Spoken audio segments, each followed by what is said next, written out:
નરેન્દ્ર મોદી સ્ટેડિયમમાં આગામી 25 અને 26 જાન્યુઆરીએ વિશ્વ પ્રખ્યાત બ્રિટિશ બેન્ડ કોલ્ડપ્લેનું કોન્સર્ટ યોજાવાનું છે, જેને પગલે ગુજરાતના વિવિધ શહેર, જિલ્લા તથા દેશભરમાંથી મ્યુઝિક લવર્સ આવવાના છે। આ કોન્સર્ટમાં આવનારા પ્રેક્ષકોએ ટિકિટ પાર્કિંગની સાથે સાથે હોટેલ રૂમ બુક કર્યા છે, જેથી શહેરની હોટલોમાં આવેલા 15,000 જેટલા રૂમ્સ લગભગ ફૂલ થઈ ગયા છે।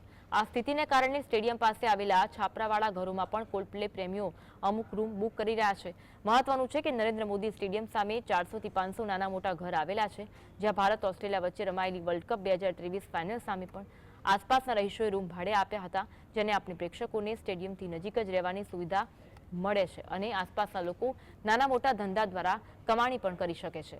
નરેન્દ્ર મોદી સ્ટેડિયમના મુખ્ય પ્રવેશ દ્વાર એટલે કે ગેટ નંબર 1 સામે જ ભાડેથી રૂમ મળી રહે છે, જેનું ભાડું 2,000 થી લઈ 5,000 સુધીનું રહે છે।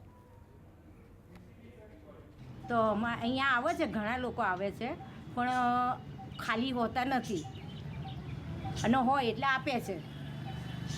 તમારી ઇન્ક્વાયરી આવી હતી? હા, 2-4 જણા આવ્યા હતા। હજુ કન્ફર્મ નથી? હજુ કન્ફર્મ નથી થયું। બરોબર છે, પણ સારું છે ને આ રીતે? હા, અમારા શાકભાજીના દૂધના ખર્ચો નીકળી જાય। લેડીઝો અહીંયા ઘરે બેસેલી હોય એમના માટે।